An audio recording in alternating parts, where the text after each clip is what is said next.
Le mondial de l'automobile, vous êtes au courant si vous êtes un fan d'automobile, sinon ça ouvre ses portes demain matin au Parc des Expositions. C'est à Paris, porte de Versailles, vous ne pouvez pas vous tromper, vous demandez France Télévisions et c'est à 300 mètres. Et on va voir avec notre spécialiste Anne-Christine Oran que vous apercevez sur place.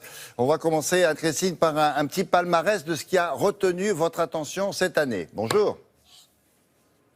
Bonjour William. Eh bien, ce qui est étonnant, c'est qu'il y a de nouveaux acteurs. Il y a des sociétés d'autopartage, les voitures de tourisme avec chauffeurs qui sont désormais présents au Mondial de l'Auto. Alors, plus qu'un salon de l'auto, c'est vraiment un salon de la mobilité.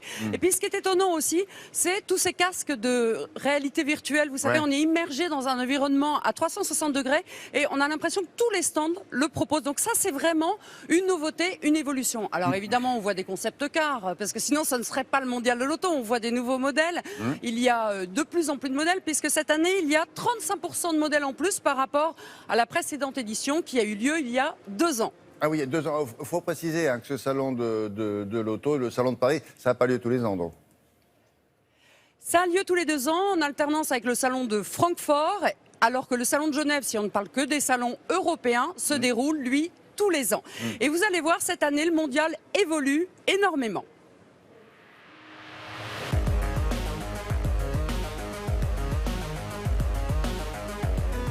Au mondial, on va voir beaucoup d'autres choses, toujours autour de la voiture, bien évidemment, mais des voitures anciennes, parce qu'il y a une vente aux enchères le 8 octobre de voitures de collection prestigieuses, parce qu'il y a tout un espace sport, où là aussi on voit des voitures qui se sont illustrées pendant les différentes compétitions, et puis des animations, des simulateurs qui vont intéresser les jeunes et les moins jeunes. Il y a une compétition organisée par la Fédération française de sport automobile pour détecter les jeunes talents en rallye.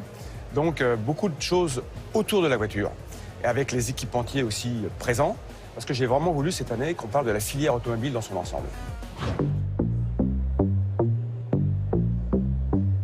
Alors, le Forum d'innovation, qui aura lieu le mercredi 5 octobre, c'est une journée de conférences et de tables rondes sur la mobilité dans son ensemble.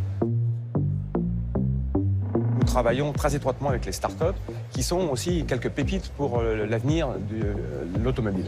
Ces startups pourront présenter tous leurs projets. Nous avons eu un appel à projet avec plus de 100 réponses. 8 ont été sélectionnés. La voiture évolue, et puis les visiteurs pourront voir toutes les voitures connectées, autonomes, qui ne sont pas un rêve, là. C'est la réalité. Les voitures autonomes existent techniquement. Après, il y a une question de législation. Mais on peut se demander, avec le développement du salon de Shanghai, du salon de Pékin, s'il y a encore la place pour 3 salons en Europe. Ils sont inquiets, justement, du succès du Mondial de Paris, parce qu'ils essaient de développer leur salon et ils voient que nous, on se modernise, on progresse. Nous existons depuis 1898, donc on est une ancienneté. La voiture est née en France, donc on est gardien des traditions. Et justement, ces salons-là sont inquiets de notre succès.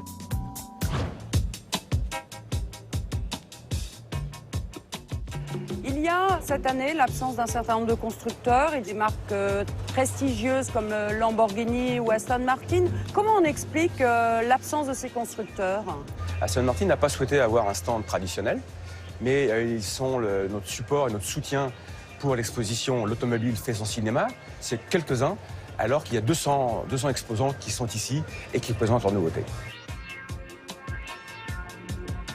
Un peu vite, le monsieur. Là, je reviens sur cette histoire-là de nombreux constructeurs qui n'ont pas répondu présent. Et pas des moindres. Alors, pourquoi ils sont absents et pourquoi si nombreux, malgré ce qu'on vient d'être dit? Alors, oui, tout à fait. Alors, pour les marques de luxe, que ce soit Lamborghini, Bentley, Rolls-Royce ou Aston Martin, si Aston Martin est partenaire, Aston Martin n'est pas présent comme les années précédentes, eh bien c'est tout simplement parce qu'au Mondial de Paris, il n'y a pas beaucoup de ventes qui sont effectuées. Elles sont plutôt effectuées au Salon de Genève. Oui. Le Salon de Genève a lieu tous les ans, donc là c'est cohérent.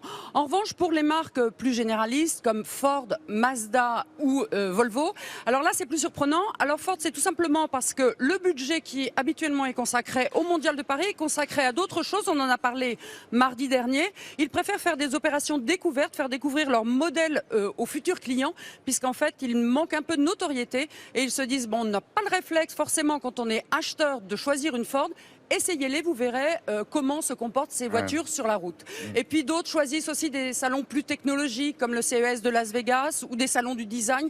Et c'est vrai que les voitures sont de plus en plus présentes dans des salons autres que l'automobile. Alors on voit que le salon de l'automobile change, mais en revanche l'automobile va ailleurs également. Merci Anne-Christine. Bon, on rappelle, salon de l'auto demain pour une quinzaine de jours. Merci beaucoup. À tout de suite, hein, parce que vous rentrez à pied là. Oui. Je rentre en courant.